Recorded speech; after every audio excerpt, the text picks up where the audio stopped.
ਲੈ ਵੀ ਬੇਲੀਓ ਤੇ ਸੱਜਣੋ ਤੇ ਮਿੱਤਰੋ ਇਹ ਦੇਖੋ ਫੈਸਲਾਬਾਦ ਦਾ 에ਅਰਪੋਰਟ ਤੇ ਆ ਚਾਹ ਇਹ ਕਿੰਨੇ ਦੀ ਦਿੱਤੀ ਪਤਾ ਤੁਹਾਨੂੰ 250 ਰੁਪਏ ਦਾ ਇੱਕ ਕੱਪ ਚਾਹ ਦਾ। ਇਹਨਾਂ ਨੂੰ ਕੋਈ ਫੂਡ ਦਾ ਮਹਿਕਮਾ ਪੁੱਛਣ ਵਾਲਾ ਨਹੀਂ, ਕੋਈ ਬੰਦਾ ਨਹੀਂ ਇਹਨਾਂ ਨੂੰ ਦੇਖਣ ਵਾਲਾ। 에ਅਰਪੋਰਟ ਤੇ ਖੁੱਲ੍ਹਮ ਖੁੱਲ੍ਹਾ 250 ਰੁਪਏ ਦਾ ਚਾਹ ਦਾ ਕੱਪ। ਇਹ ਸਭ ਤੋਂ ਸਸਤੀ ਆਈਟਮ ਇਹ ਵਾ। 60 ਰੁਪਏ ਵਾਲੀ ਲੇ ਜਿਹੜੀ ਆ ਉਹ 200 ਰੁਪਏ ਦੀ। ਤੇ ਸੈਂਡਵਿਚ ਜਿਹੜਾ 160 ਦਾ ਆਈਡੀਅਲ ਤੋਂ ਮਿਲਦਾ ਉਹ 450 ਰੁਪਏ ਦਾ। ਤੇ ਅੱਗੇ ਤੁਹਾਨੂੰ ਬੱਚੇ ਦਿਖਾਉਂਦੇ ਆ, ਇਹ ਕੁਛ ਚੀਜ਼ਾਂ ਲੈ ਕੇ ਆਏ ਬੱਚੇ। ਤੇ ਇਹਨਾਂ ਨੂੰ ਇੱਕ ਬਿਸਕੁਟ ਦਿੱਤਾ ਉਹਨਾਂ ਨੇ 40 ਰੁਪਏ ਵਾਲਾ ਬਿਸਕੁਟ ਜਿਹੜਾ ਉਹ 80 ਰੁਪਏ ਦਾ। ਇਹ ਦੇਖ ਲਓ ਮੈਂ 에ਅਰਪੋਰਟ ਤੇ ਫਿਰ ਰਿਹਾ, ਕੋਈ ਬੰਦਾ ਦੋਸਤ ਇਹ ਨਾ ਕਹਿ ਦੇਵੇ। ਇਹ ਦੇਖੋ ਫੈਸਲਾਬਾਦ ਇੰਟਰਨੈਸ਼ਨਲ 에ਅਰਪੋਰਟ ਆਏ ਉਧਰ ਬਿੱਲੂ ਮੋੜ ਵਾਲ ਸੀ ਤੇ ਬੱਚੇ ਕਹਿੰਦੇ ਪਾਪਾ ਜੀ 에ਅਰਪੋਰਟ ਦੇਖਣਾ ਤੇ ਆ 에ਅਰਪੋਰਟ ਦਿਖਾਉਣ ਲੈ ਆਇਆ ਇਹਨਾਂ ਨੂੰ। ਇਹ 3 ਚਾਹਾਂ ਲਈਆਂ ਨੇ ਜਨਾਬ ਕੋਲੋਂ 250 ਰੁਪਏ ਦੀ ਇੱਕ ਚਾਹ ਤੇ ਹੈਲੋ 250 ਰੁਪਏ ਦੀ ਇੱਕ ਚਾਹ। ਇਹ ਦੇਖੋ ਇਹ ਮੁਹੰਮਦ ਹੈ ਨਾ 250 ਰੁਪਏ ਦੀ ਇੱਕ ਚਾਹ, ਠੀਕ ਆ। ਤੇ ਇਸ ਤੋਂ ਬਾਅਦ ਇਹ ਮੇਰੇ ਮੁਬੀਨ ਦੀ ਚਾਹ ਤੇ ਇਹ ਬਿਸਕੁਟ ਜਿਹੜਾ ਇਹ ਦੇਖੋ ਇਹ 80 ਰੁਪਏ ਦਾ ਬਿਸਕੁਟ।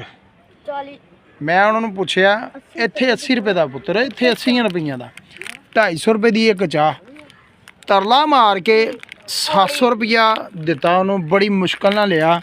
ਬਹਿਸ ਕਰਕੇ ਉਹਨਾਂ ਨੇ ਕਿਹਾ ਜੀ ਇਹ ਵੀ ਸਟਾਫ ਦਾ ਰੇਟ ਆ, ਤੁਸੀਂ ਭਾਈਆਂ ਨੂੰ ਕੋਈ ਸ਼ੈ ਖਾਣੀ ਹੈ ਨਾ ਤੇ ਰੇਟ ਇਹ ਲੱਗਣਾ ਸਾਨੂੰ। ਇਹਨਾਂ ਨੇ 에ਅਰਪੋਰਟ ਵਾਲਿਆਂ ਨੇ ਟੈਕਸੀ ਬੜੇ ਪਾਏ ਆ, ਕਿਰਾਏ ਸ਼ਰਾਏ ਪਤਾ ਨਹੀਂ THE ਪਤਾ ਨਹੀਂ ਕੀ ਕਹਿਣ ਡਿਆ ਸੀ।